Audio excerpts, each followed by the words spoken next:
Ladies and gentlemen, Golfweek Amateur Tour proudly presents Golfweek Amateur Tour, the podcast, talking about all things Golfweek Amateur Tour, including interviews with tour directors, players, and course professionals.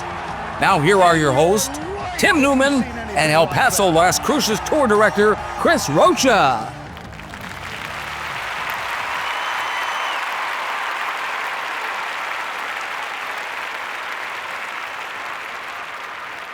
Chris, welcome back. We're rolling. We've got first two regionals underway. I know we've had some local tournaments. We're recording this right before your first local tournament, so by the time this is playing, you'll be done one. And I'm a little nervous as we're recording this. I gotta do pairings for 78 players, and I think the most I've ever done is like 65. I thought you were gonna say 77. No. So trying to figure it out. We may hit some hiccups on Saturday, but we'll see what happens. You know how they want perfect weather every time. I don't know anybody that's on here that would want perfect weather. Well, what do you got coming in Saturday? There's supposed to be some rain, and it's still supposed to be. Oh my God! I'm just. I've gotten so many text messages that you'd be surprised. Not really. Well, we're gonna have some weather here on the East Coast. It's gonna be bad. I mean, that's what it's fallen off of that, but it's just been trying to assure everybody that we're gonna have a good time. What? All you have to do is say, "Yeah, come on out. You're gonna have a good time." There's no discussion about all the other stuff. Come on out. You're gonna have a good time. If you stay home, you're gonna miss it. So just come on out. But it's going to be bad here on the on the East Coast. I'm probably just going to stay inside. I'm not surprised. But no, yeah. I admit I'm just sissy. I'm not proud. We did get some good news today. Jennifer McCormick finished her last round of radiation, which is really good. Still has a long way to go. Was with the immunotherapy and those types of things. But so glad that she's gotten. Made it through that. Another hurdle down. Yes, sir. That's always good news to hear. Mm-hmm. So our first guest this week. Before I introduce him, we are going to talk about the winners of the Icebreaker, and I think we're probably got to talk about one of your members. But we'll get to that. We'll get to that. At the end. So stay tuned. But our first guest, I'd known him probably about 10 years. He's a really good golfer. Lot of fun to hang out with, a lot of fun to be around, and I'm looking forward to hearing some of the stories and some of the things that he's got going on. So please welcome in Champ Flight player Dan Constantino. He's currently with the Columbia Tour, but I've known Dan going back to when the Upstate South Carolina Tour was. I'm just going to come out and say it. The Upstate South Carolina Tour was the best tour in the country. We had the best guys. We had the most fun, laughing, joking, hanging out, good golfers, and I miss those days. What's going on? You, buddy. You're all emotional. Yeah, those are definitely the days, my friend. They were. I mean, we had so much fun. The crew that. The standard crew that came out to every single tournament, I mean, I left every tournament. My stomach hurt because I was laughing so hard. We had so much fun. Again, I miss those days, but, Dan, you and I talked about this a little bit ago. What a lot of people don't realize is there's a lot of really, really good golfers that come out of the upstate area in South Carolina. Absolutely. I mean, we were just talking about Clemson, Lucas Glover, Bird, Jonathan Bird, Furman, Brad Faxon, one of the best putters ever, right, to have lived. He came out of Furman. A lot of good amateur golfers, a lot of Clemson players, like I said, and yeah, man, it's pretty deep, the talent up here. And with you being a Champ Flight player, I mean, you're right up there with them.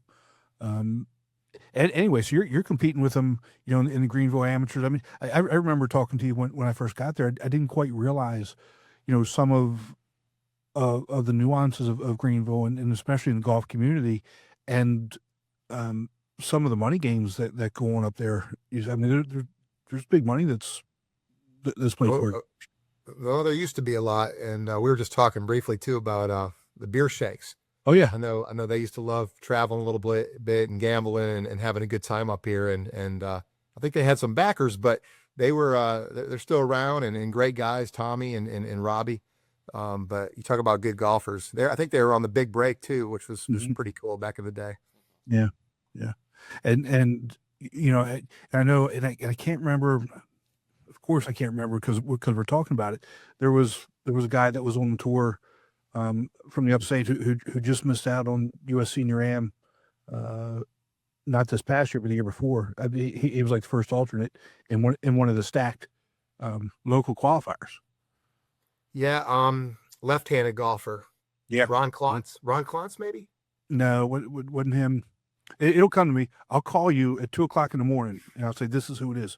But it always happens. Just I'm getting ready to say somebody's name. I can't remember it. But let's talk about your game. And I saw you're doing a lot of good things on YouTube that we'll get to. But I saw a short video that you did the other day that kind of made me think. It was about tinkering with your swing and how we always want more distance.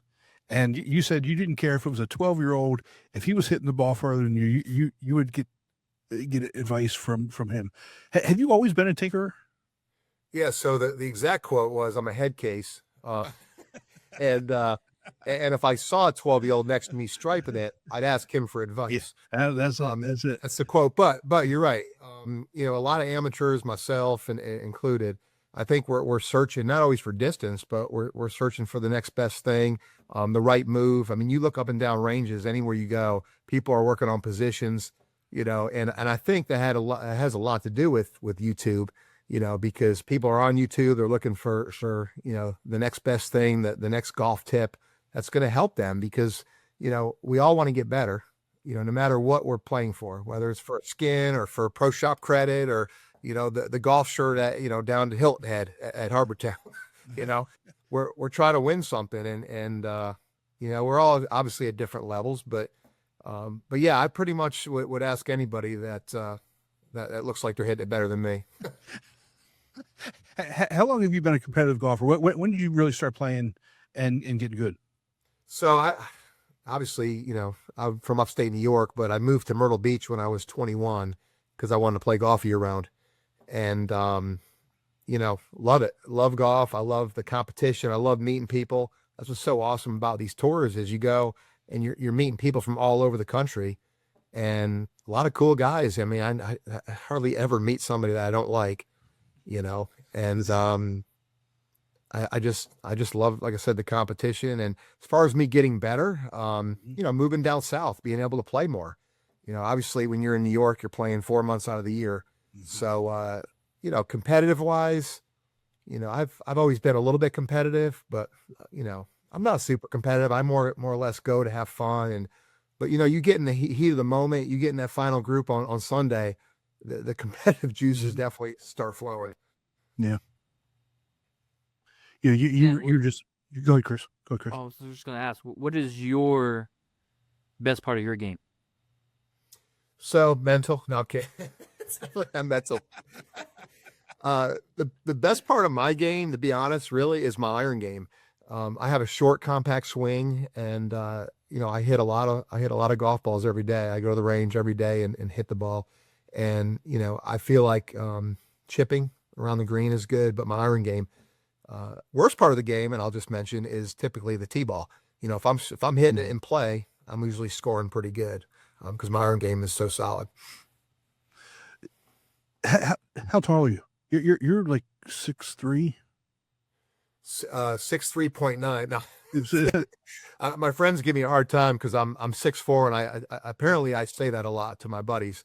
But yeah, 6'4". So golf is a little challenging for a tall guy, believe it or not, because, That's why I always search for instruction. But I bring that up because of what you just said. You've got a short, compact swing, and that's rare for somebody your size. And you're absolutely right. I mean, obviously I've seen you play, but I never put that together until literally you just said that. But you're right. You do have a short, compact swing, and part of the problem with it, to be honest, is when you have a short swing, you can get quick at the top. And transition becomes very important with it, it all comes down to tempo. So when I'm hitting it off the tee good, it's usually I have a better tempo and I'm not so quick, from the top of the swing, which is a short swing.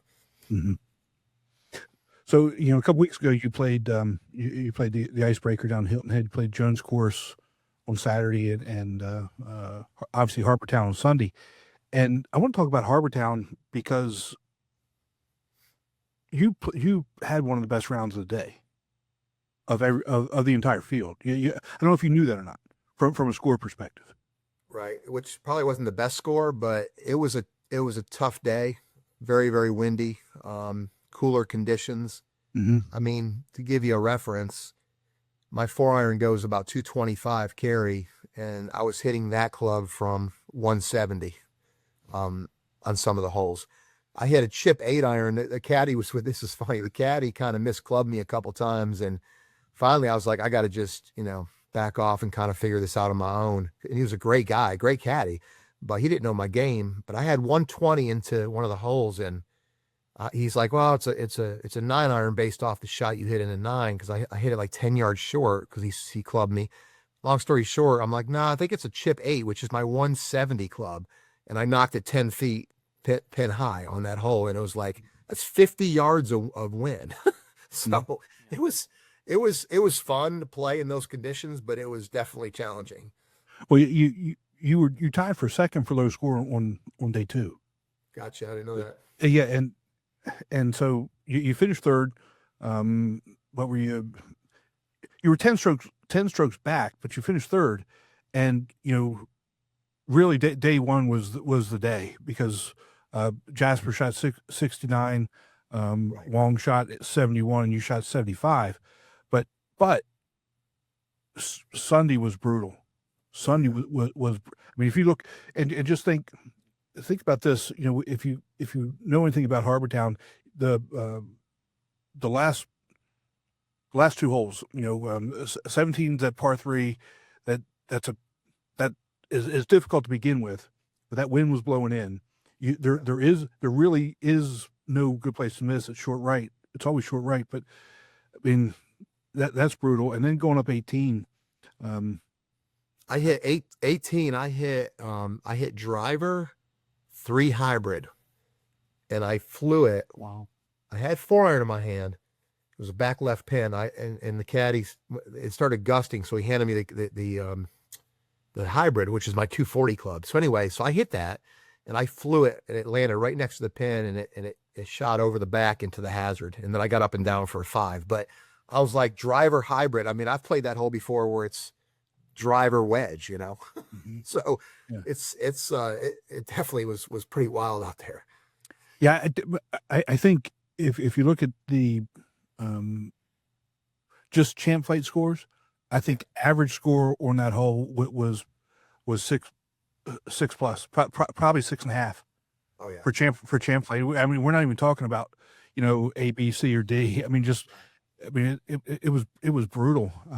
Heck, even Jeff Wong tripled that. I mean, Jasper's tripled that. I don't know that there was a birdie on 18. I think there were only 2 birdies on 17 all day, and so and I say that just so that everybody can understand the conditions that were out there. You look at those scores and say, well, Harbortown's really not that tough. Number one, Harbortown is tough, but you put those wins in, it's brutal. It's harder. Somebody said that they made some of the greens smaller. Is that true? To be honest, the caddy was telling me I didn't see a bunch of changes. Now there were a lot of changes as far as they took a lot of the cart paths out, Right. and then they added some waste area, Okay. and they moved a couple trees. They literally took these live oaks and uprooted them and moved them to different positions. But I think the tee boxes. I mean, I don't know. It looked the same to me, except for, like I said, some cosmetic stuff. Right. So I think it's much prettier now, but, without all the cart pass in there and stuff. But I think it made it a little bit more challenging, Okay. What's your favorite course to play on tour in competition? Well, I'll tell you, Harbor Town really is one of my favorites, and I'll tell you why. It's the final 6 holes on that golf course. Yeah. You have 13, which brutal hole, but it's a short hole, par 4. But you have the railroad ties there all around the green to that front pin, and then 14 is an unbelievable par 3. Speaking of that, we had to hit it 30 yards left of the green, and the wind, took it to the right, and that was I made par on that hole, unbelievably. And then, the nice par 5, and then you got 16, 17, and 18. I mean, the best 6 finishing holes in golf are at Harbor Town of all the courses that I've played, But, I think that's one of my favorites. See, I hate hole 16. Just because, you can hit a really good shot. You could hit a phenomenal shot and be blocked out by that daggum tree. Well, now when you hit it 320 like me, Tim.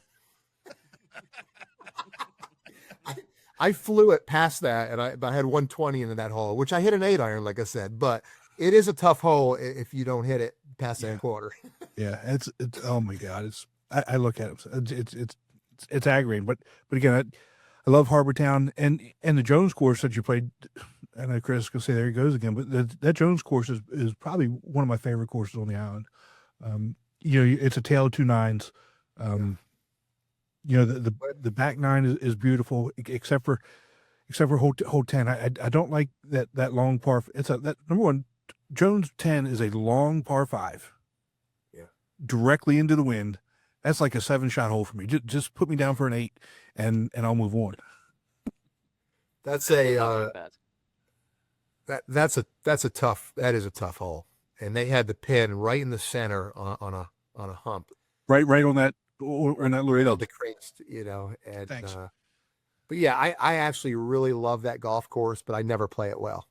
I don't know how I shot 75 there, to be honest, because I hit a lot of 4-irons off the tee, just try to keep it in play because it's a super tight hole. But I wasn't as aggressive as I should have been playing that course. But anyway, low numbers there. But not really, though, Dan. I mean, Jasper shot 69, Wong shot 71. There were a couple of 72s, and then 75, 76, 77. So I mean, I think you were like tied for 4th or maybe 5th. So really, and this isn't a knock against you, but if Jaspers and Wong aren't in the field, you're really right where you want to be. Right. Yeah, I know. When I saw him in the field, I was like, oh great, I'm playing for 3rd. Right. I mean, you don't want to be 7 shots down to Joe Jasper. I mean, that's just not. I mean, but most times you're playing against Joe Jasper, you're going to be 7 shots down because that's just the way that's the way where it works out. But a lot of times when I talk to Champlain players, what I try and get them to do is give the higher handicaps some ideas or some tips so that they can get better. Because, when I started playing golf, I was horrible. I got better because, number one, I started playing with better golfers. I started walking, and I started watching some of the things that the better golfers were doing. So what are some things that the higher handicap players can do to get better from your perspective? Yeah, I mean, I watch a lot of stuff too and learn every day, because I'm trying to get better. But, you got, I learned this before, you got green light, yellow light, and red light scenarios, right? When you're hitting into a green, you want to play away from trouble, things like that. But you have to know your distances on how far you hit the ball, because I just said this the other day in one of my videos. You want to try to be pin high, okay? Because professional golfers miss left and right. They don't miss very, very often short or long. Okay. It's much easier to get up and down if you're pin high in a situation. So I always try to pick the right club. If it's a back pin, and I got 150 and my 9-iron goes 150, maybe I'm going to hit a wedge, and just come up a little short because you don't want to short side yourself. So there's little things like that typically that can save a lot of shots, in a round. I watched this thing the other day, which I thought was awesome for 3-foot putts and in. So you got a 3-foot putt. Most people, professionals make 98% of them, right? Well, the guy was saying that if it's a straight putt, just aim straight in the back of the hole. If it breaks slightly, make sure the ball is half in and half out. And then if it breaks a lot, make sure it's just one ball out, because based on the stats, he was saying that a ball can only break from 3 feet, 5.64 inches. And the cup is 4 point something, whatever he was saying. But it was really interesting because if you actually practice, Tiger used to putt 200, 4-footers, 3-footers, because a lot of times amateurs will practice from 10 feet, from 20 feet. They need to practice 4-footers. They need to practice 40-footers. They need to learn how to lag putt, and they need to make sure they're confident from 3 feet, 4 feet. I mean, how many times you see guys in tournaments and these, like you said, C, D flighters, they miss these 3-footers all the time, and they get frustrated and it affects the rest of their game. So there's a couple things I would just suggest, and the other thing would be, if you're in trouble, just get out of trouble. Don't try to hit the hero shot. If you're in the trees, just punch out left and I joke with my buddies, I have some guys that are 15 handicappers, and I said, it's really hard for a good golfer to hit 3 really good golf shots to make a birdie. And it's a lot easier for you to hit 5 really bad shots and make a bogey net 4. So it's like, because if you think about it, you could top it off a tee, you can, hit one up there another 80 yards, chip one up by the green, and chip, 2-putt, and you're in for a 5 net 4. And I'm having to hit 3 amazing golf shots to beat you. Yeah. And you get that bogey and you say, man, that was a great hole. I got it. Stay away from the triples, man. That's what kills you. Does. They're making 7s and 8s. Of course, you can only take a 7 on the tour, but par 5s. Well, I'll give you an 8 on par 5. I mean, it's right. Just write it down for me, like I said, and pick it up and move on. Well, but Dan, one of the other things that I love that you do, and you've been doing this for a while, and I want to talk about what you're doing with your channel now, is you're posting these videos on YouTube about your golf, the things that you're doing, places that you're going. But what I really like about what you're doing now with Dan on the Move is it's golf plus other stuff around the golf, the locations that you go, and some of the other things that go along with that. Because for me, that's a lot of what the tour is. Yes, it's golf, and it's the competition, and it's the friends, but it's the places that you go with your friends, and that camaraderie and everything that goes around that round or that tournament. Yeah, absolutely. So tell us what you're doing and how you made or why you made that switch into what you're doing now. So I love watching YouTube, and we all used to watch Hollywood and all that. Now everybody's watching YouTube, not just golf, but I'm following people all the time, just seeing stuff when they travel, going on cruises, things like that. So I said, I'm going to start a channel. Everybody's got a channel. Why not? Right. I say a lot of funny stuff, man. I wish I started a channel 20 years ago. I'd be out there with good, probably playing those tournaments, but I didn't. So that's okay. But I love filming some of the golf content. It's kind of off the cuff. Obviously you're having the camera up there and you're doing the best you can with it. If I had a film crew out there, you'd really hear some funny stuff, right? Because it's not as can. You're trying to do the best you can with it. But after I leave the golf course, I want to review some of the restaurants locally, the hotel that I'm staying at. In Hilton Head, I went to the lighthouse. I went to some ruins that are there. We just got back from Florida. Obviously, I reviewed like Disney Springs and some of the places around Orlando, in addition to the golf. So I think people, when they travel, they want to see things like that. So for me personally, the reason why I wanted to start this is a lot of times I play tournament golf. Well, I want to go I'm playing Hilton Head. Well, I want to go to YouTube and put in Hilton Head because I want to see somebody playing that course, or at least showcase every hole so I can kind of see it. It's almost like a Google review in a sense, online. So, you know, that's kind of why I wanted to start this channel, and it's pretty awesome. I'm having a lot of fun. I'll tell you a funny story though. My dad's been watching it, and that's another cool thing. You know, you get your family and friends can watch your stuff and learn from whatever. But, you know, the first thing my dad says to me, he gives me a compliment, says, "I love what you're doing. It looks great." He goes, "But you know, you're looking really tired." Right. So I'm like, okay. So like a week later, my sister goes, "You know, your eyes are looking tired. You should go to sleep with those cucumbers on your eyes." So I'm like, Karen, so I posted in one of my videos, I'm like, you know, I am 53 and I'm filming in 4K. I'm like, you're going to see some snagging going on. You know what I mean? So, it made me laugh. So, and you can put little snippets in your videos talking to people, without actually mentioning their name. So I kind of think that's fun about the YouTube stuff. And obviously I just started it not too long ago, so I don't have a ton of subscribers, but it can grow fast, these things. And I'm really wanting to do it for fun and stuff. So.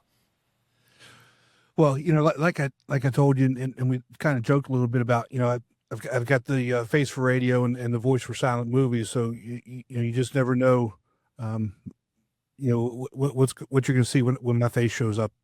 Anyhow, and as I say that, I just lost my camera. You lost your video. Lost it. I thought you did it on purpose. Yeah, that was not planned. So here we go. I don't. Good luck with that. Well, Dan, well, he figures that out. So you go and you do your filming and all that. How long does it take you to edit everything, get it ready to go, and post it? Okay, so yeah, great question. I'm learning as we go. I use CapCut, which is an editing software, and then right. I downloaded the Shot Tracer, which I've used on a couple of the videos. 'Cause I think the Shot Tracer is pretty cool, but it takes time when you do the Shot Tracer, because you gotta do all that. You gotta save the video. You gotta put it back in the file. That could be a little bit of a pain, but to be honest, man, I'm getting pretty quick with it. And I use I have a camera called Osmo 3, and then I use my iPhone. So actually, what the cool thing about that is when you film it basically timestamps when you're filming. And then if you switch to your iPhone, when you download the images or the videos from the Osmo 3, it puts them in order. So that's really cool, because I was like, oh my God, how am I going to remember where this was and that was? And then you can add stuff to it. The only thing I've noticed with this is when you do the sound bites on the, because sometimes I'll do like music and stuff. I've been hit for copyright. It'll say copyright, you know, because Tim was telling me I can go and get some different things for that. So I'm looking into that, because you got your video out there that it says copyright, and it doesn't really hurt you, but you hate seeing that. You're thinking, well, you use somebody's song, or like when I was at Disney Springs, you know, they could hear the music in the background. Well, I got hit for copyright because they could hear whatever it was. So I'm kind of learning that stuff. But to answer your question, right now, I do it pretty quick, man, to be honest. I mean, the first one was a little longer, but I can get it done pretty quick. The filming is what takes the longest. Yeah. Yeah, and I mean, it's you got to take a lot of film to find the good parts. But with the technology, like you said, putting it together, it's so much easier today than it was even 5 years ago. Let alone, you know, 15 or 20 years ago, to do these types of things. But Dan, you're doing a really good job. I told you before I watch it. It makes me laugh all the time, which really, you know, kind of what I think is that's what people really need when you're going on YouTube. They don't want this serious stuff. They're looking for an escape. They want to laugh at somebody. So we're laughing at you. We're laughing with you. Just keep it up.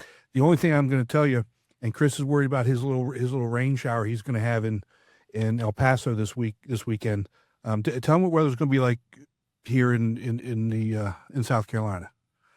This week. So I just got back from Florida, obviously Florida trip, and it's going to be, I think, a high of like 25 and sleet and rain and ice and all kinds of stuff. So, and being in the upstate, of course, everybody went out and bought all the milk and eggs and bread, which cracks me up. And toilet paper. Don't forget toilet paper. Yeah, toilet paper too. they showed a video of this one guy. He bought like 6 loaves of bread. I'm like, really, man? I mean, what the heck? But you know, people get greedy, man. It's like that's what happens. But anyway, so there's nothing left in the stores, and so I said to my wife, I said, you know what? I looked up Florida and I kept going. I was like, you know, this place, and then I went back to Orlando. Then I went further south. It was still cold, and then I landed on Vero Beach.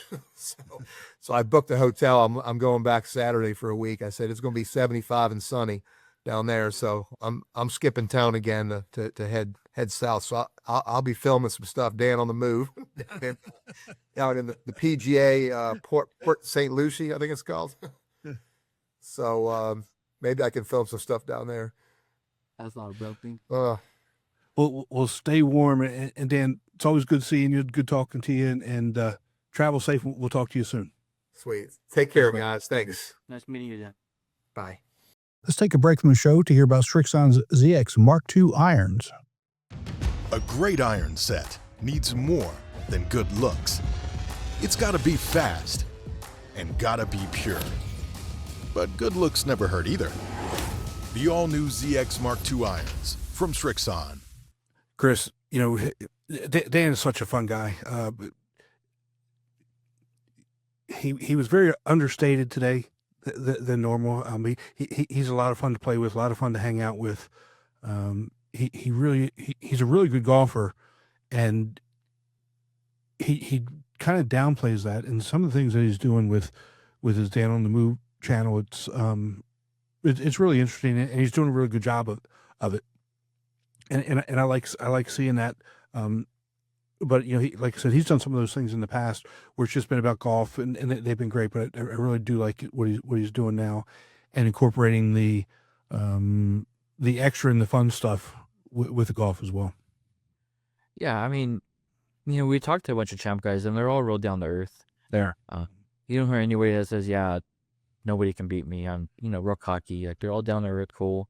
Yeah. And I think you brought a great point. You always ask the guys that we have on here what they would recommend or tips that they would give higher handicappers. Yeah. 'Cause at the end of the day, you know, everybody wants to get better, and if just the littlest thing, it might not be a swing tip or use this ball over that ball or this club over that club, but you know, just ways to approach the game, course management can take a D flighter to a C flighter real quick. Yeah, and you never know what that one tip's going to be, or even, you know, if 5 people say the same thing, how it's going to land with different people, and that, you know, what one small thing could make a big difference with somebody, and I love that about our community, about our golfers, about our members, and we'll talk about this in the closing, but at Icebreaker met a lot of guys, really loving the podcast, but let's go ahead and talk to the winners, and on the other side, we'll talk about your guy. Yes, sir. Let's do it. All right, let's do it.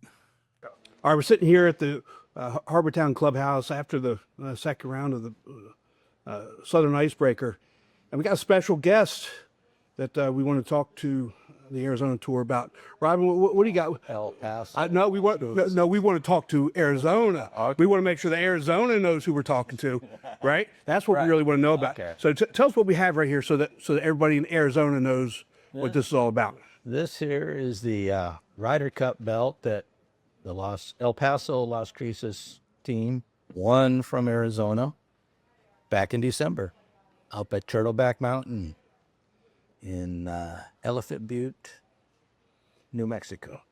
And so you, from what I understand, talking to Chris, the belt is going to be doing a national tour, and you just got lucky enough to bring it out here to Hilton Head for the first tournament of the year. For the first tournament of the year. Well, it's number one. It's good to see you out here. It's also good to see the belt. You know, Chris is in El Paso today, and he's texted me like 30 times to see if we've gotten this done yet. I told him if he texts me one more time, I'm not doing it at all. But, you know, I mean, he's so excited. He's so excited that you're here. He's so excited that the belt is here. So what does this belt mean to you personally? Personally, you know, it's, I guess, by luck of the draw, I was the winning point. Okay. So, it means a lot. That means a lot, right? But, it's a fun tournament. It's a fun time to play around with people from other tours. Exactly. We have our ups and downs, but yeah, it was a great time. And you're wearing your Ryder Cup shirt. I am. So let's talk about the tournament this weekend. Yesterday was really nice. It was a beautiful day. It's just too bad I couldn't play any golf. So we come over here to Harbor Town, and everybody knows this is the course that really everybody wants to play. Just reopened. We're the first. I think we're the first group to be on it since it reopened. And what was it like out there with some of the modifications? It was a fun. It's a nice course. It was a fun round. Unfortunately, our first 3 holes were 16, 17, and 18 into the gale force winds. 140-yard par 3 17 that I hit a 3-wood on and barely cleared the trap. How about that? It was a good day. Well, We had a lot of fun. good. Yeah, you're actually lucky that you played those holes first. We were thinking, From when the wind really started picking up, and just talked to a couple of Champlain guys who finished up on 16, 17, and 18, and Dennis McCormick, tour president, he said it was a 4 club to 4 clubs. So I don't know what I would do because it's I'm already using like a 3-wood on that anyway. Yes, but you'd be taking a drop. I'll just take my triple and move on. But I like if you take a couple pictures and how to head out of there. Well, Robin, thank you so much for making the trip out here. So glad you made it. Happy to do it. It was fun. We're gonna see you out here again in October. Just say yes. Yes. It's just say I was yes. here last October, and this place was closed, so we couldn't play it. Right. So when I saw they were playing it this week, I had to come back. Had to come out. Well, Arizona tour. This is what you're missing all here. Gabe, I don't like rubbing stuff in, but my loyalty is to Chris. So you're gonna be seeing this a lot this year. Robin, you take care of yourself.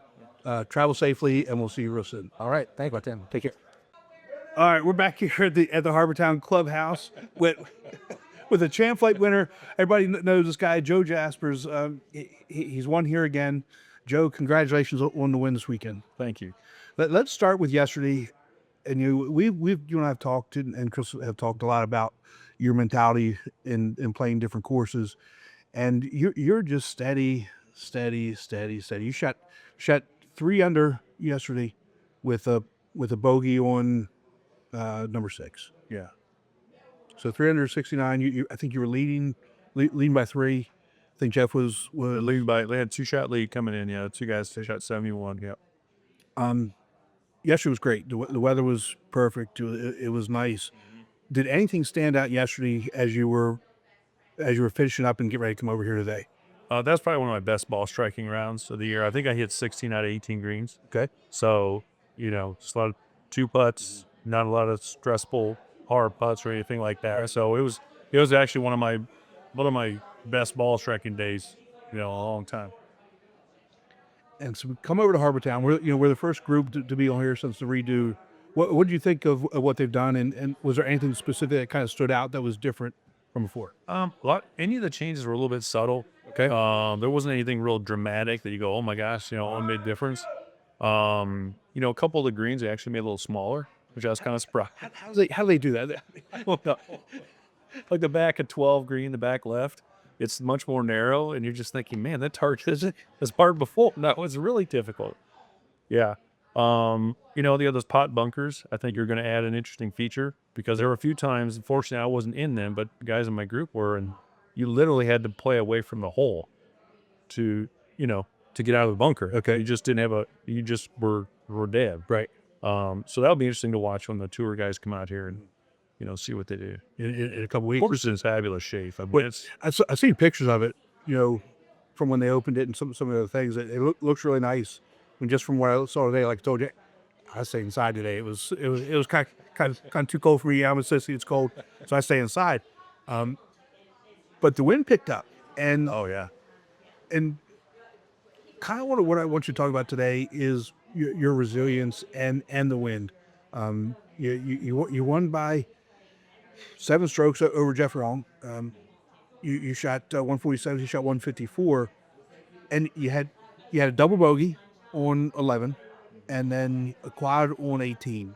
How do you, and how can you help the higher handicaps come back from things like that? Because those are number one, those are unusual for you to begin with. So how do we come back from that, especially when you've got conditions that are difficult with the wind? Yeah. Well, fortunately on 18, I didn't have another. You have to come back. You come back next year, I right? just had to crib up here and then, soak my wounds, a little bit on 18. But 11 was a frustrating hole because I didn't hit one good shot. Made a 6 there. Hit a bad tee shot. I was just trying to punch out, right, and play a smart shot to, get a wedge in to try to make 4, maybe 5. We got a bad layup. Hit a bad pitch. I mean, it was successive bad shots. But it's one of those things that you have to play along. You just, when it's done, you just got to go to the next hole and just focus on hitting a good shot. Right. Don't focus on trying to play a great hole. Just focus on hitting the next shot, hitting a good, solid shot. You can't make it up in one swing. That's really kind of the mentality you've got to have is just refocus what you're doing. And it's something, it's hard to let it go because there's still fire going. Exactly. I remember we talked one time specifically about this course and your mentality and your approach is more so here than a lot of other places. You really do have to pick your spot and commit to that because of it's not a course that you're going to be able to overpower a driver, pick your spot, hit the spot, and then play the next shot the same exact way. And how did that come into play in your thinking, especially again with the wind? You're getting to the back 9. 15, 16, 17, 18. It's for me, it's hard. I mean, so I say it's hard. It may not be hard for you, but it's hard. How do you pick your spot knowing the wind and how unpredictable that is? It was hard today because the wind was up and down. The direction was changing a lot. And there were a couple times, like I forget, it was a 13, that short par 4 that's got the blackhead in front there. I mean, you're standing there, the wind's up, the wind's down, you got a wedge, you got a 9-iron, and you literally just, you do really have to commit to that shot. And, I ended up on the back part of the green, about 30, 35 feet away, and it's just like, all right, it's a hole you want to birdie. But you just got to okay, that's 2 putt for we're going to get out of here, Right. Because it's one of those things, if you had I kept going back and forth between 2 clubs. So on holes like that, if you're going between 2 clubs, it's like, take the more conservative approach, and play the hole that way because you don't have the number exactly that you want. So if you don't have it, you just got to wait till the next hole. But that's kind of the way it goes, Exactly. Of course, pars and bogeys are okay. Right. You just got to stay away from the double. Drip. Chris, my partner, we were talking the other night. He's in the B flight, and I just kind of talked a little bit about his mentality as he approaches tournaments this year. Not thinking about always making pars and birdies. As a B flight player, whatever your pars. If you walk out as a B flight player with 9 pars, 9 bogeys, it's a good day.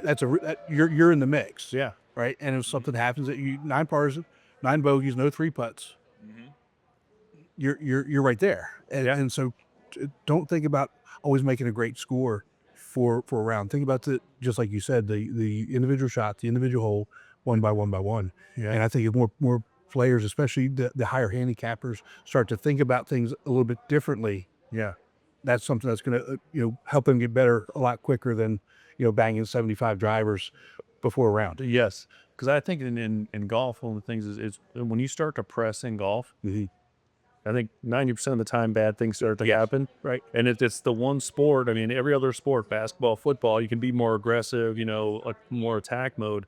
And golf's kind of the opposite. It's crazy, isn't it? Yeah, it does. Because golf, it also then just starts compounding. It seems like, right. So, yeah. But it's like I said, if you're hitting a fade one day, just play the fade. Even though you want to hit a draw, just play your fade and take what it gives you. Exactly. Right. Well, Joe, thanks so much, bud. All right. Congratulations. Good seeing you. We'll talk to you soon. Welcome back to the Harbortown Clubhouse. We've got our A-Flight champion, John Dobbins. John, wire-to-wire win. Great weekend for you, bud. Thank you. So you're from here, so you got a little bit of the Hilton Head guys generally have an advantage here. They generally score really well. Let's talk about the Jones course yesterday, because you shot a really good round of 76. What happened yesterday? Well, first off, I really like the Jones course. It's one of my favorite courses. And I did triple one of the holes, which was 13. So, and I had 3 birdies. So, with 3 birdies and triple, that evens out. Right. And you just, I didn't play great because I was kind of snap hooking my drive. So I went to my 3-wood, which the same with today. I hit my driver one time, but out here with the tightness, Right. I mean, you got to be in the fairway. Yes, you have. So I hit 3-wood all day today. So today, we're the first group that's been out here on the revamped course. What was different from before they redid it? What'd you notice? Well, there's one, and I did notice a couple greens were smaller. How do they make these things smaller what they were? Well, 18 was I thought was smaller. Okay. I didn't really notice that much difference. Okay. It's just, it's iconic place to play. You just kind of enjoy the scenery as you're going through. Right. But with the conditions and in being amateur golf, you never know what's going to happen. Exactly. So you just keep plugging along. Just hit it and keep going. Hit it and keep going. It also helps though when if you're in the last portion, you kind of know, who you got to beat. Right. So they're playing just as bad as you are. So as long as you're beating you, that's right. As long as you win your group, you're not going to be last. Usually, yeah. Right. Yeah. Right. And you got paired with who were you paired with today? You paired with George? George and Will. Okay. And Mike Griggs. Okay. And so how was that getting around today? Because you were only 2 strokes in front of George to start. we were tied. We were tied going into the day. Okay. All right. George didn't have his best day though. Okay. Or he had some hiccups, but this Will, I've never met Will before, but I don't know that I've ever seen anybody hit the ball like that out here. I mean, he was hitting irons like my 3-woods. It was just crazy. But then again, if you hit that long, then you bring trouble into play. So it's exactly this isn't a course you're going to overpower. You've got to be smart. You got to pick your spot. Yeah, hit your spot. And there's nothing wrong with hitting 30 yards short of the green. No, there's not. No. It takes all kinds of other things out of the equation. Exactly. Especially when you look at 17. I don't know when you played 17. Probably later in the day. The only miss is short. I mean. Well, 17 was, I was playing a little bit more wind than I should. I hit 5-iron. Okay. And I went over the green back by that bunker on the right. Well, I was going to play a draw in there, and if for some reason the wind never even touched it. But then you're going over that deep bunker, and I'm like, the wind had a lot of effect on your short game too. Yes. Because if you're going against the wind, when you're like, okay, for example, 18, everybody was right, okay?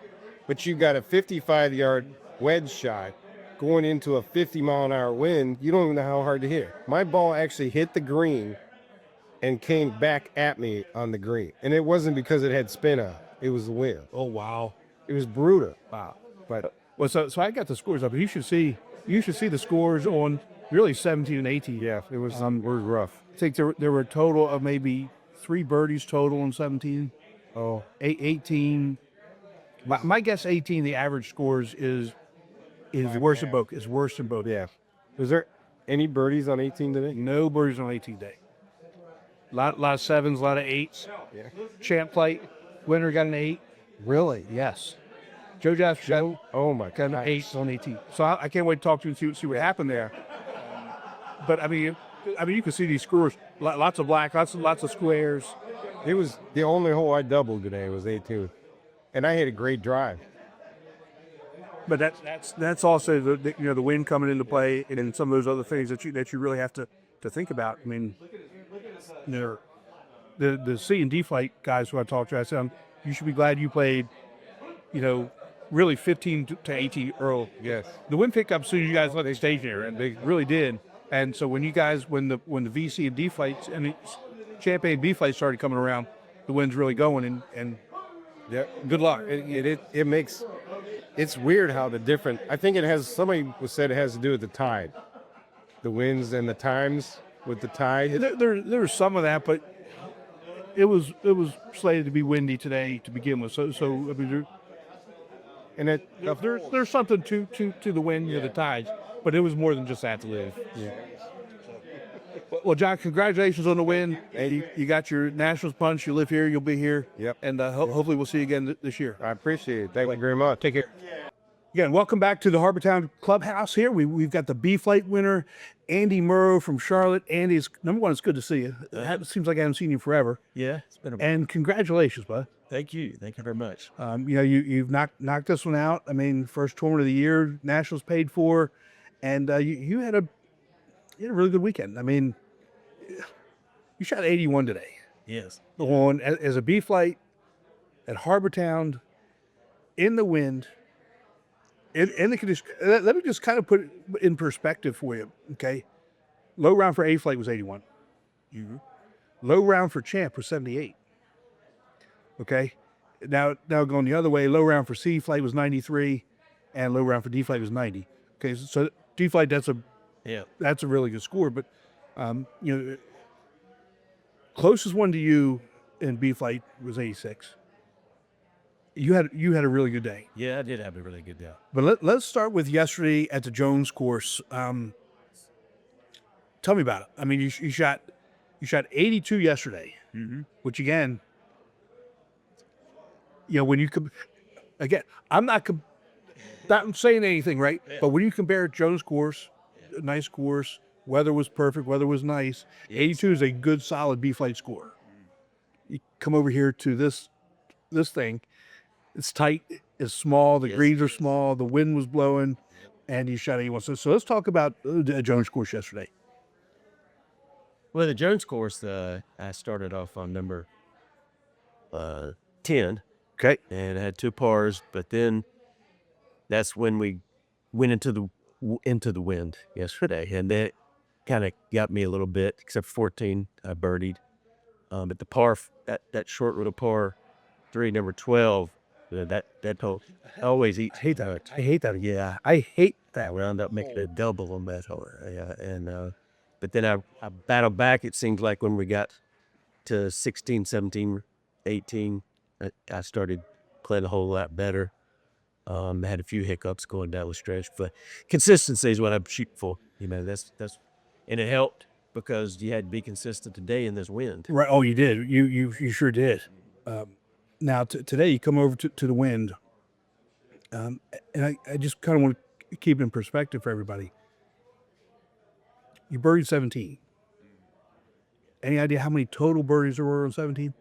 There were like 2 or 3 of them. There were a total of 3 birdies. 128 guys, 3 birdies on 17. Yeah. Okay. Now we're going to go to hole 18. Now you bogeyed 18, which... Oh, yeah, I played it as a par 5. My guess is if somebody were to do the average score, it was probably 6. Oh, yeah. For the field. For the field. So, again, that's almost like having a birdie. You saw me interviewing Joe Jaspers a little bit ago. He got an 8. Joe Jasper got an 8 on 18. So that again, I'm putting this in perspective for the people that don't. Yeah, that was playing dead into the wind. And dead. And all that force carry. The greens are a little firm, which, I kind of, but I hit the ball up. I don't hit it high. So it helps me as it's in the wind. And then what I started doing, since the greens are so firm, is we're going down a club, unless it was a force carry over a bunker. Right. Those were the holes I kind of struggled on a little bit. But the ones that were open and the bunkers on the side and they hang opening, matter of fact, 6. I had 178 yards in, and the wind was in our face. And I said, well, you know what? I'm going to lay up short. And I hit it. It hit. He rolled up to about 4 feet and made the birdie. Yeah. Things like that. Played out of the sand well.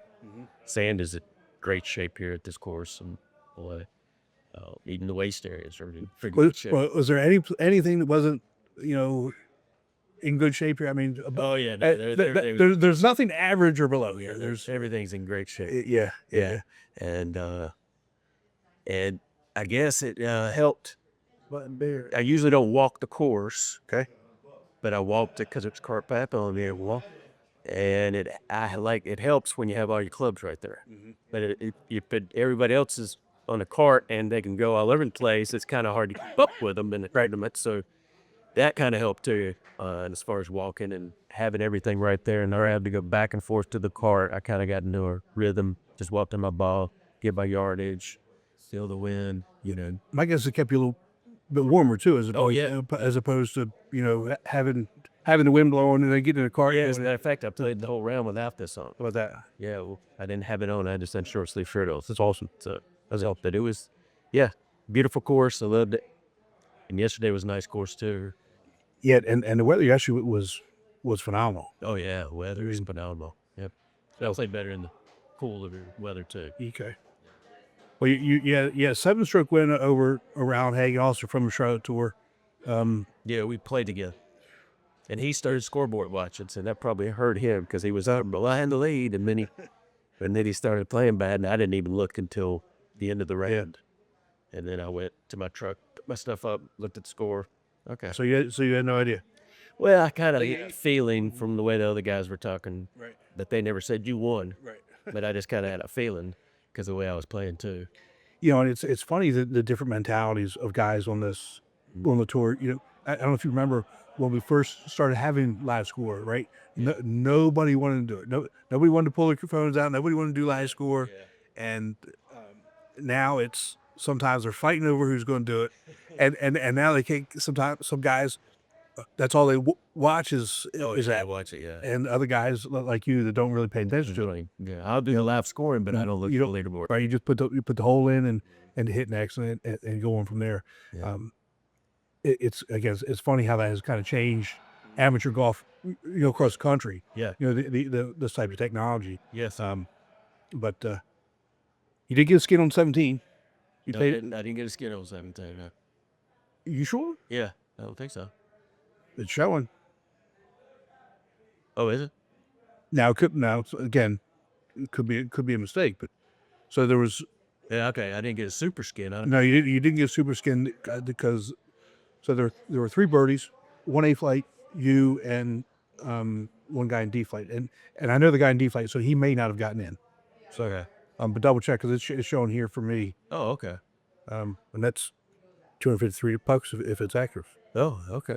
Well, I didn't even I had to pay for gas. Yeah, I looked at it and I thought I said I didn't get, but yeah, that one was a tough shot. Yeah, trying to figure out the wind, but it was pretty much coming from the right. But was it diagonal or straight right to left? And it was more diagonal, and I actually was planning on again laying up short of that big bunker and everything, but I just caught it perfect in with the wind, landed on the green, rolled up to about 10 feet.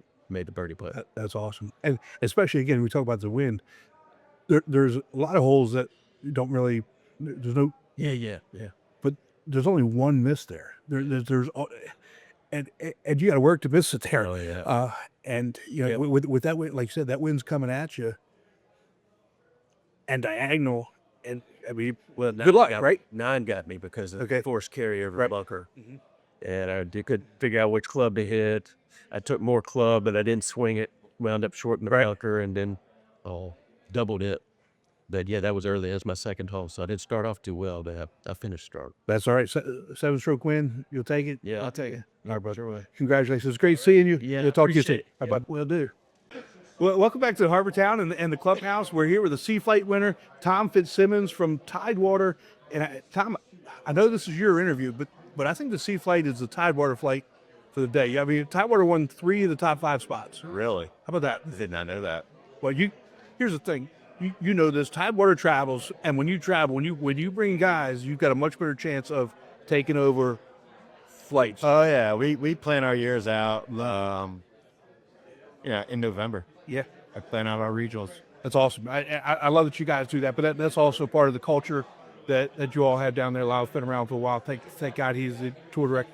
He does so much for you guys, and you know he's really kind of a mentor to you through most of the tour rounds. Most things other people are doing, they're taking from Lyle, and He takes care of us. he really does. But this isn't Lyle's interview. This is Tom's interview. So tell me about your round yesterday. I mean, you were 2 shots back going today, but tell me about the Jones scores yesterday. Greens were slower than I thought they would be.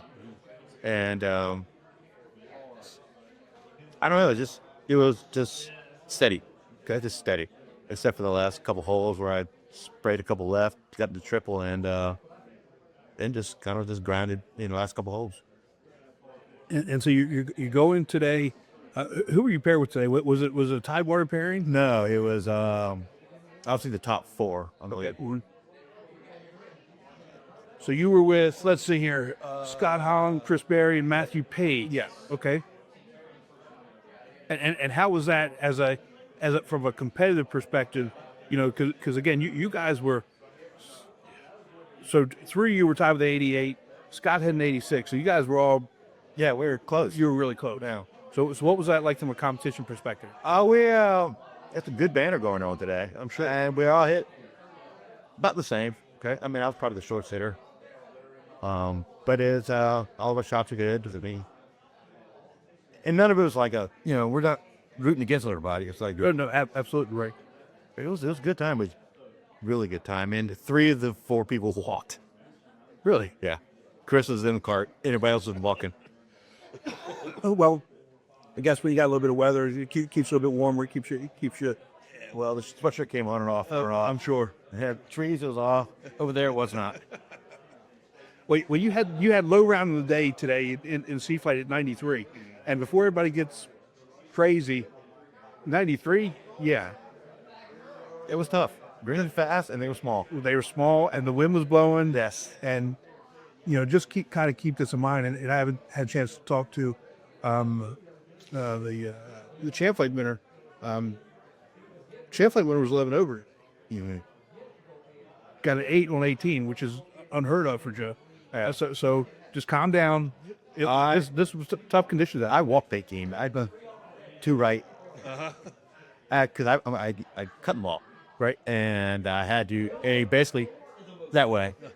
And I just took it up and went that way. So, I mean, just after that, I was like, okay, let's just start grinding. That's it. So you won today. You got nationals paid for, taken care of.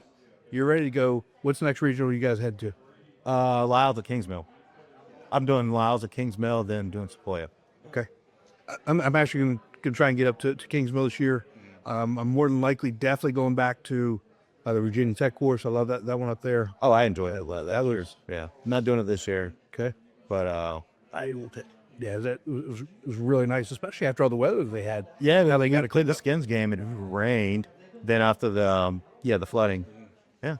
It's a great course. It's tiny. It's skinny. Mm-hmm. Not as skinny as Firestone, but it's skinny. Well, Tom, congratulations, bud. Take care of yourself, and we'll see you down the road. All right, thank you. All right, we're back here with the winner of the D Fight, John Cullen from the Augusta Tour. John, congratulations, bud. Thank you, sir. Thank you. Seems like every time we talk, it's in one of these interviews here. I think that's a good thing for you. Yeah, I seem to play well down here. Yeah, and first tournament out the gate, you got nationals paid for, taken care of. You played well yesterday. You played well today. You've got even the scores were elevated today. You had a low round of the day for D Flight. Yep. Which is good. So let's talk about yesterday first and the Jones course. How'd that go? Well, yeah, I didn't make anything over there, but I kept the ball in play, which is kind of important. Didn't have any crazy, I had a stretch of about 3 or 4 holes where it went sideways. Other than that, I kept it in play and was able to hold together and manage it around. And not lose it on day one was the most important thing. Didn't have the best stuff yesterday for sure, but good enough to stay around. And then today you come over, you're in the lead group, and the wind started picking up almost as soon as you guys left. Yeah. That's a stationary. So what hole did you start on? So we started on hole 16. Which actually, whether you realize or not, that was a great place for you guys to start. It was, but it was still windy as heck out there.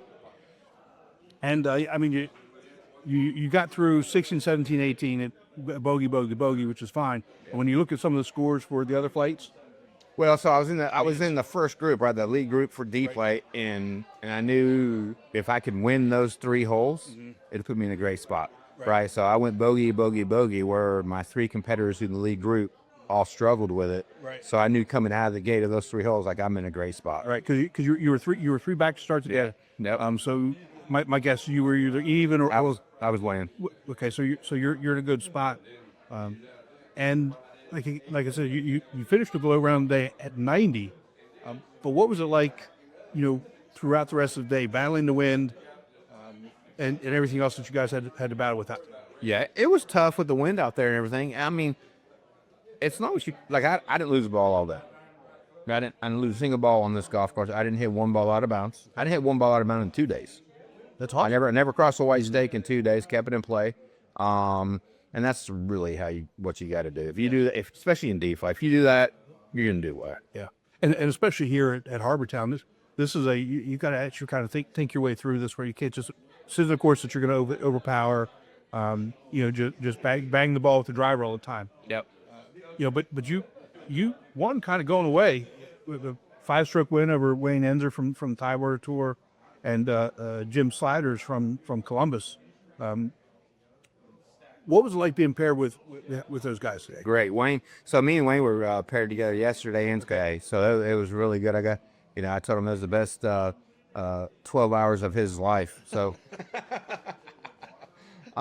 we're complete opposite golfers. He's more of a dink it out there guy, and he keeps it in play. I try to get off the tee a decent distance, everything, but we had a good time though. Yeah, and Jim was a great, as always. Jim, I played with Jim before in the past. Nationals and different things, and Jim's a great guy. So we had great pairings both days. No issues at all. That's awesome. Well, John, again, congratulations on the win this week. Yep.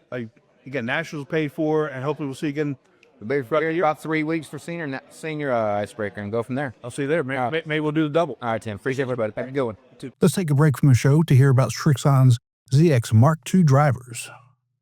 ZX Mark II drivers are for major players, major winners, major power. All new ZX Mark II drivers, only from Srixon. Tim, once again, we got some great interviews from the champions. It's exciting when you have that victory, the adrenaline that's going, especially if it's a close match and you close it out at the end.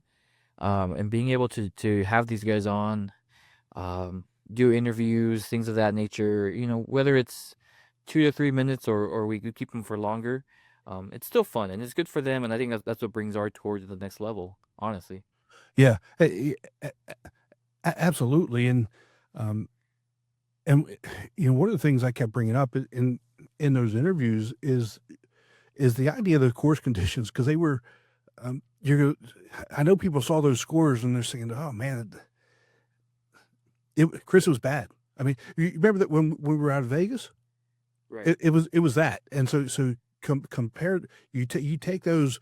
So when you're, just so people know, when you're in Vegas, it's wide open. And so you could spray the ball a little bit, right? But most of the course of Harbortown, it's tight, right? And it's, I'm telling you, those course conditions were. Yeah, you think the trees help you out, but they don't. They don't. No. They make it worse, actually. But Saturday was really good weather. It was really nice. I didn't hang out. Had some other things to do. But as soon as everybody left the staging area on Sunday, it was nice when they were staging before they teed off. But literally, as soon as they pulled away, you could feel the cold air coming in and you could feel the wind. And I said, you guys enjoy yourself. I mean, and honestly, that's what I heard from the Arizona guys of Vegas, but was opposite. First day, 30-mile-an-hour winds, and the wind just beat everybody. And then Sunday was real nice. So maybe they just, the 2 icebreakers just wanted to flip, especially on different weekends. And that's what happens when you play January golf. That's it. But it was good. Met a lot of really good people. People were asking about you, had a really nice conversation with Brian Cozart from Eastern North Carolina, a B-flight player. I can't thank him enough for his support. He says he doesn't miss an episode. And Brian, I know you're listening now. I hope you made it out to Stu's before you left. We love it there. And I did have a chance to have a good conversation with Roger. It obviously wasn't long enough, but he stayed an extra day, and I don't know if he sent you the text or not about going to Stu's and how he liked it. He did not. He did not. Bring it in. I'm sorry, man. Hey. No, you don't. You're coming out here in February. I know it's going to be Myrtle Beach, but we're not that far away. It's not that far away. You're right. We'll see. So let's talk about your boy. I enjoyed he was a lot of fun. I'm going to give you that. He was a heck of a lot of fun. I enjoyed talking to him. But you sent me a text just to kind of keep it in perspective for people. You sent me a text Monday morning. What happened? What happened? So, Robin was excited to go to the event, super excited, and with us winning our Ryder Cup belt, the guys have wanted to travel with it. I don't see anything wrong with it. Take care of it. It's our baby. He got some good pictures. He got a picture of him right in front of the tower. Apparently his condo was right by 18, right in front of the lighthouse with our Ryder Cup outfit on. So that was kind of cool. I know you got to see the belt a little bit. Dennis got to see the belt. So just being able to bring that story to life over there with y'all. And if any of you have not been to a regional with Dennis, the after party can get pretty eventful. Let's put it that way. Pretty eventful. And next, I just told him, be careful. Good thing you're close. You can walk home. And on Monday morning, he told me the belt was missing. So I just texted my local friends to see if they knew anything about it. That's all.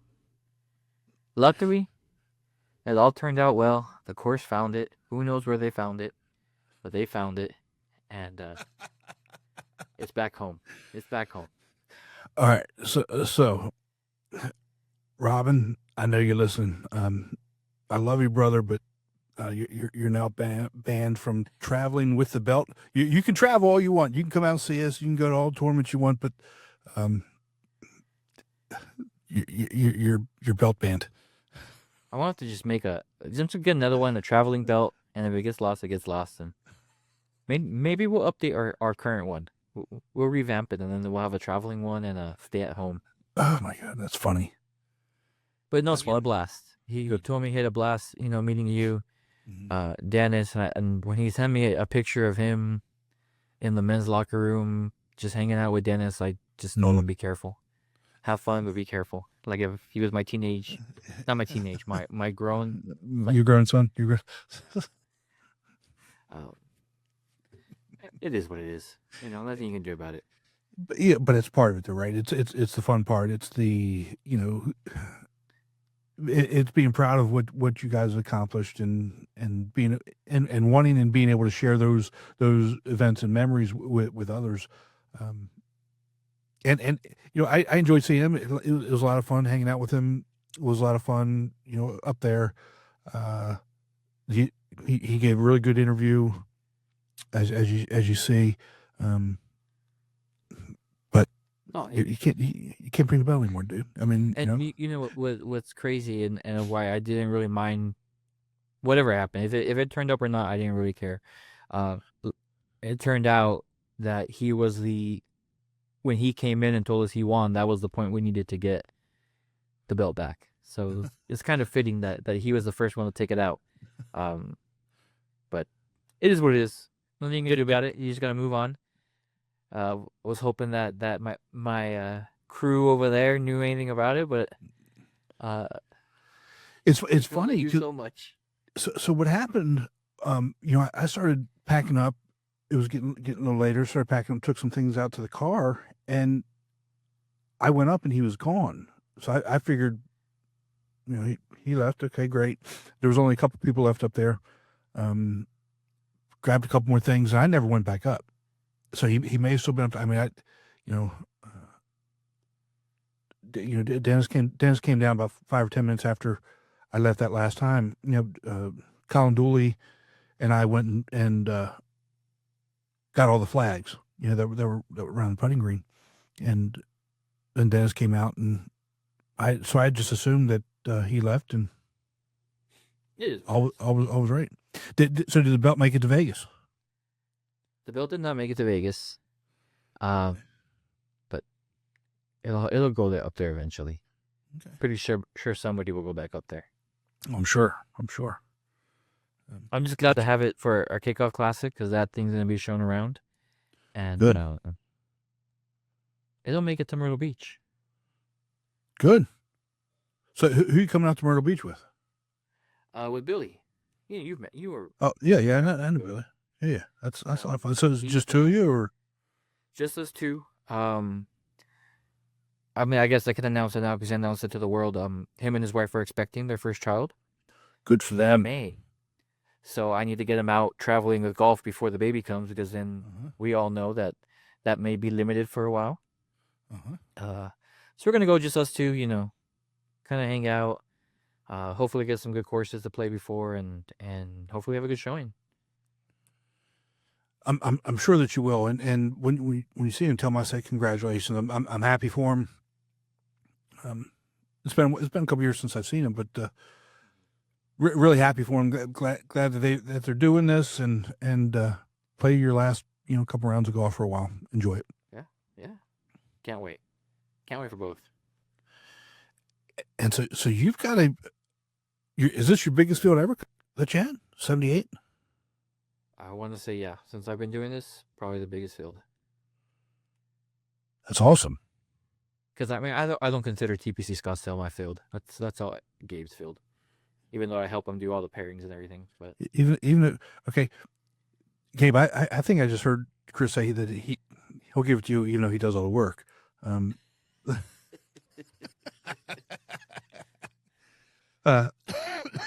Sorry. I can't help it. That was funny. The 78 is great. But the real question I have for you before we talk about your tournament, you're 2 away from 100. 2 away from 80? From 100. You're sitting at 98. So about that. Once we hit my tournament, we're going to be over 100. Okay. I have some players that are going to pay that day. So. What's Gabe waiting on? I mean, I don't know what's going on over there. Maybe they're still sad that they lost the Ryder Cup, and I don't know. But he's starting the week after us. I'm pretty sure he'll get a kick up of members. Mm-hmm. I just know, and I sent my recent newsletter, congratulating that we're getting pretty close to Gabe, and I made sure to tag Dennis in it and send it to Dennis because I also said that we're beating Hilton Head to the race to 100 because he silently tells me that he's close to me every year. So it's good to be able to beat both. Now we're no 300 like Dallas and Michigan and all that, but I'm glad where we're at. And out of the 100 we have, I think 30 are new members. That's awesome. Good. So it's just, as long as we can get new members, we're going to keep growing. Well, I see you've got Marshall Daniel in the field this weekend. I'm looking forward to big things from him. Yeah, Marshall Daniel's coming out. Honestly, anybody in that champ flight can win. Okay. Excuse me. Anybody in there is capable of shooting a low score no matter the weather. I did talk to Marshall and kind of pulled his ear and why he didn't go to nationals and to the Ryder Cup, but he told me that should be done with his training by by the middle of this year. Okay. He's gonna start booking his trip, so y'all get ready. Good. And I know you play with the guys you got. What story with HB? I'd love to see them play head to head. I really would. HB, he actually moved to California. Did he really? Yeah, he got a great position in his. He's a pediatric nurse, and he got a great position up there in one of the top hospitals in California. So he made a business decision. Good for him. Apparently, him. From what when I've talked to him, it's the right spot when you move into your home and the kids from the neighborhood want to play with your kids. Yeah. You know that's the right move. So, wishing the best for him. His wife's family still lives down here, so he'll come down and we'll play here and there. But we'll see. We'll see what happens. I want him to settle in first, make sure all that's aligned before he starts hitting the clubs again. Well, it's just like anything else. It doesn't matter what member it is. Always want what's best for them and their family, and especially when you're talking about somebody like HB, who's such a good guy. Good for him. Good for him. Oh yeah. I'm excited for what's coming up. Apparently, people from that hospital have gone to do big things in the medical field. So, don't be surprised if you see him in the news for good things. Well, when you talk to him, tell him I'm thinking about him, and congratulations on that too. It's always good when good things happen to good people. So for sure, yeah. Put a smile on my face. Yep. And so you're starting out in the B flight. Yep. And what's your expectations? Because again, we're recording this before, and we'll follow up afterwards. So right. What's your expectations? My expectations is to get the game back in gear. Working on a couple things between the ears to try to get there mentally. Listen to a couple podcasts. I think what happens is I start overthinking a lot of things. To the point where I was overthinking what golf ball to play last year. And I just need to play my game. So I'm gonna do that. The goal is to bring that handicap down. I'm embarrassed at where it's at right now, despite the situations that happened. So bring that down, and then, start that grind in A fight again and see what happens. When you go to nationals and I'm in B flight and you hear people say that they're nervous or whatnot. It makes you feel good, but I don't want to be the guy that's always in B flight every year. So I'm just gonna work my way up. My ultimate goal in golf is to be a 4 or 5 handicap. Be able to play with the big boys. So only way to do that is to get better. Well, just keep this in mind, and you and I we've talked about this, more than once. You can only play your game. You can only hit your ball, and there's nothing to be embarrassed about. Even the best players in the world have bad years. Right.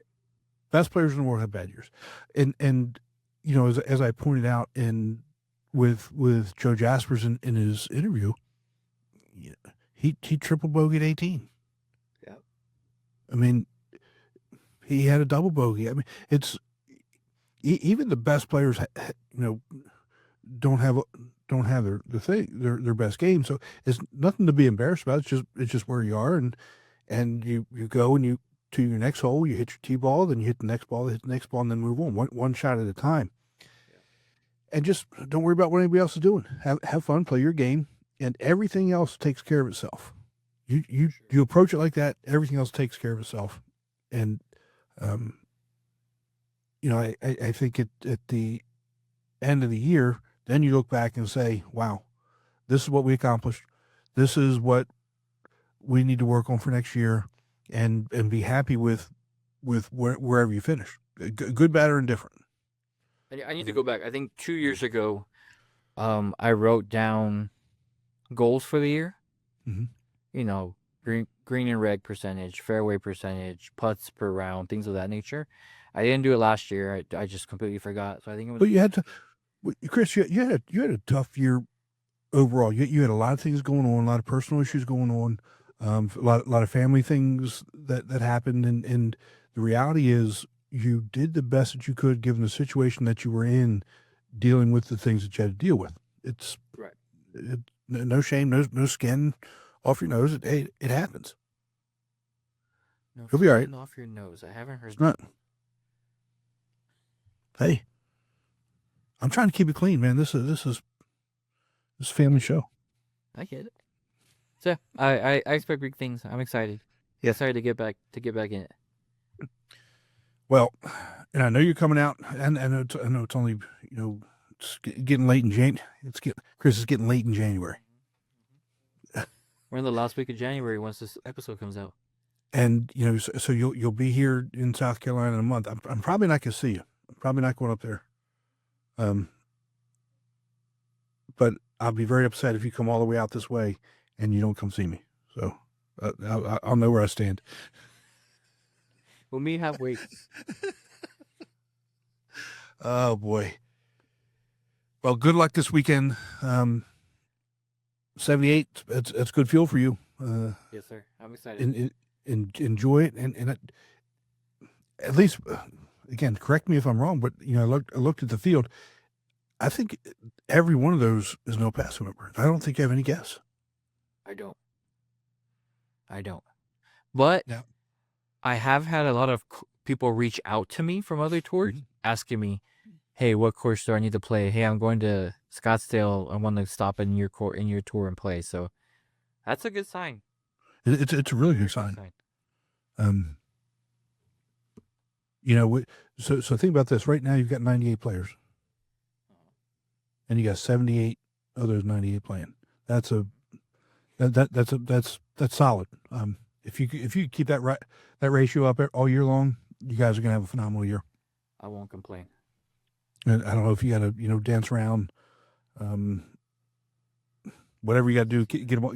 I know, but you got to figure out a way to get them all coming out, man. Well, all right, my friends. Good to see you. Good luck this weekend. I know this. I know by the time everybody sees and hears this, it's already going to happen. But looking forward to big things from everybody. We're rolling. It's time to get moving. Let's go. Let's get this party started. Take care.